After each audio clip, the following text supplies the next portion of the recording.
নমস্কার, আশা করি সবাই ভালোই আছেন। সুমতি কিচেন উইথ ব্লগ থেকে সবাইকে স্বাগত।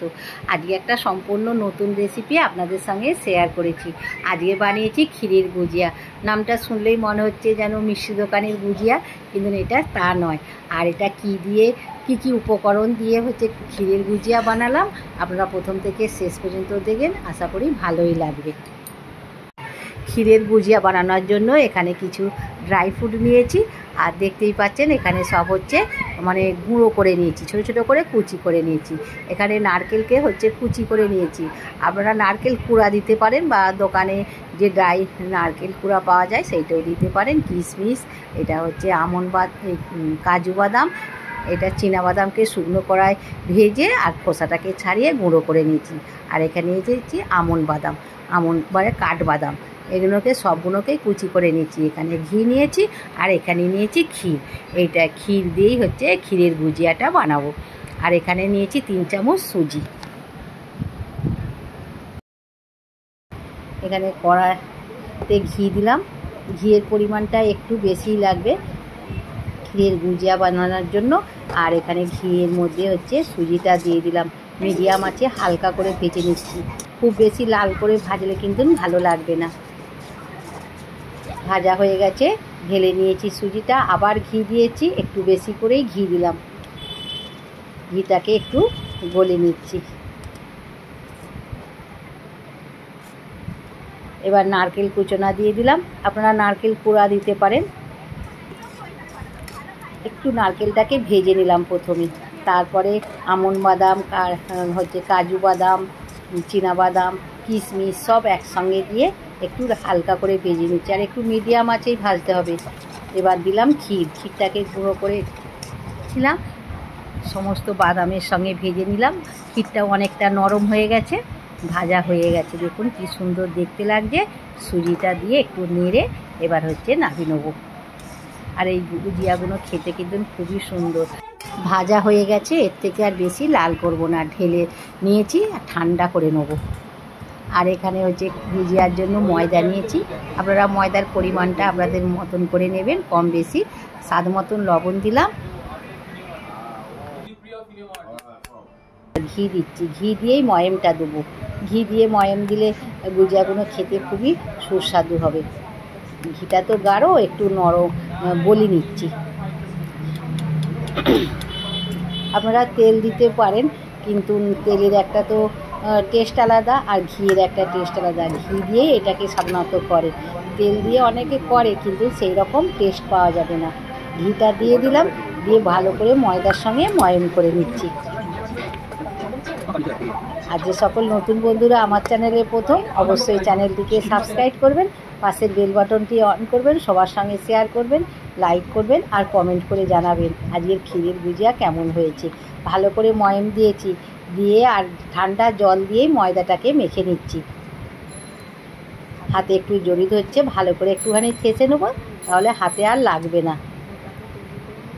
আর এটাকে যেমন লুচি আর পরোটার ডো হয়, তার থেকে একটু শক্ত করে মাখবো, খুব নরম করে মাখবো না। ভালো করে হচ্ছে থেসে নিচ্ছি, ভালো করে দেখুন থেসে নিয়েছি, আর হাতে লাগছে না। এবার এটাকে একটা ঢাকা দিয়ে রেখে দেবো। এবার আর কিছু উপকরণ আছে, সেইগুলো তৈরি করে নিচ্ছি। এই যে এখানে হচ্ছে 1/2 কাপ চিনি নিয়েছি, চিনিটাকে মিক্সার বাটিতে গুঁড়ো করে নিচ্ছি। গোটা চিনি দেবো না, গোটা চিনি দিলে গলবে না, গুঁড়ো করে নিলাম। আর এই যে পুরটা আমি তৈরি করলাম গুজিয়ার জন্য, এটা ঠান্ডা হয়ে গেছে। ঠান্ডা হয়ে যেতে তারপর এই গুঁড়ো চিনি দিচ্ছি। গরমে কিন্তু গুঁড়ো চিনি দিলে ভালো হবে না, তাহলে চিনিটা হচ্ছে গলে যাবে আর নরম হয়ে যাবে, পাতলা পাতলা হয়ে যাবে। সেই জন্য পুরটাকে আগে ঠান্ডা করে নিতে হবে, তারপর চিনি গুঁড়ো দিতে হবে। আর একটু ক্ষীরগুলো, এই যে ডালা পাখি আছে, সেগুলোকে একটু হাত দিয়ে ভেঙে দিচ্ছি। সব চিনিটাই দিয়ে দিলাম। আপনারা যেমন মিষ্টি খাবেন সেই বুঝেই হচ্ছে চিনিটা দেবেন। ভালো করে চিনির সঙ্গে মাখিয়ে নিয়েছি, কি সুন্দর দেখতে লাগে দেখুন। যখন ভাজছিলাম কি সুন্দর গন্ধ ছাড়ছিল ঘিয়ে। এবার ময়দা মেখে রেখেছিলাম, ঢাকাটা খুলেছি। ঢাকাটা খুলে এবার এই পাথরের মধ্যে ভালো করে থেসে নিলাম, নিয়ে আর এবার লেচি কেটে নিচ্ছি। লুচির থেকে একটু বড় করে লেচিগুলো কাটছি।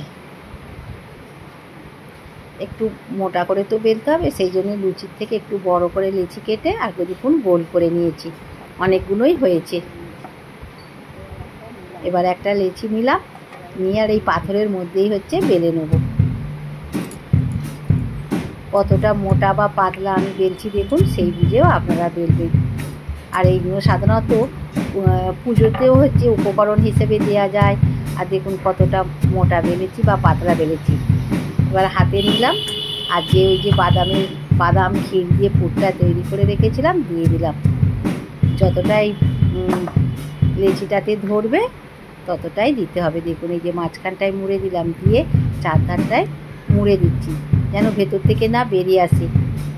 ভাজার সময় আবার তাহলে বেরিয়ে গেলে তেলের মধ্যে হচ্ছে বেরিয়ে দিয়ে পুড়ে যাবে ভাজতে ভাজতে। এই দেখুন ভালো করে হচ্ছে বন্ধ করে দিলাম।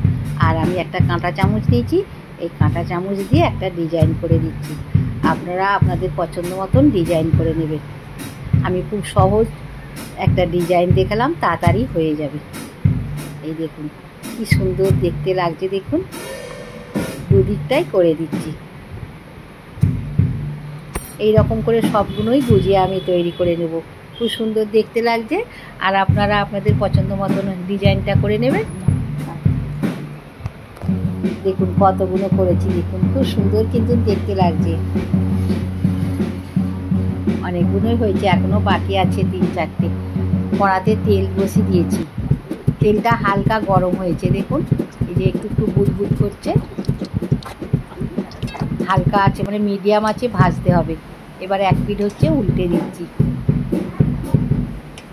কি সুন্দর দেখতে লাগছে দেখুন। একটু সাবধানেই হচ্ছে উল্টে দেবেন, আর একটু লাল করে ভাজবো। দেখুন বন্ধুরা উল্টে পাল্টে লাল করে ভেজে নিচ্ছি। আর মিডিয়াম আছে ভাজলে মুচমুচে হবে। আর যেহেতু ঘি হচ্ছে দিয়েছি, ঘিয়ের ময়ম দিয়েছি, সেই জন্য খেতে দারুণ লাগবে, আরও মুচমুচে হবে। এগুলো ভাজা হয়ে গেছে, তেল ঝরিয়ে তুলে নিচ্ছি। এই রকম করে সব গুজিয়াগুলোকেই আমি হচ্ছে ভেজে নেব। কালারটা দেখুন খুব সুন্দর হয়েছে। সবগুলো হচ্ছে তুলে নিলাম, আর যে বাকিগুলো আছে ওইগুলোকে ভেজে নিচ্ছি।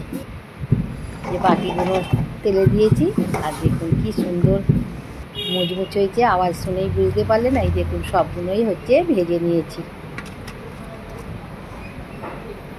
অনেকগুলোই ভেজেছি, 2 রকম ডিজাইন করেছি। একটা দেখুন এই যে এইরকম ডিজাইন করেছি, আর একটা তো কাঁটা চামচ দিয়ে ডিজাইন করেছি, আপনারা তো দেখলেন। আর এই ডিজাইনটা আপনাদের সঙ্গে শেয়ার করিনি। আমার এগুলো গরম গরম খেতেও কিন্তু খুব দারুণ লাগবে। আমার ছেলে তো খেয়ে বলছে দারুণ টেস্ট হয়েছে। দেখুন কতটা মুচমুচে হয়েছে, দেখুন খাস্তা হয়েছে। একটা হচ্ছে ভেঙে দেখাচ্ছি। এই দেখুন ভাঙলাম। তাহলে বন্ধুরা নিশ্চয়ই প্রথম থেকে শেষ পর্যন্ত দেখলেন ভেতরটা কত সুন্দর হয়েছে। আবার দেখা হবে। ভালো থাকবেন, সুস্থ থাকবেন। নমস্কার।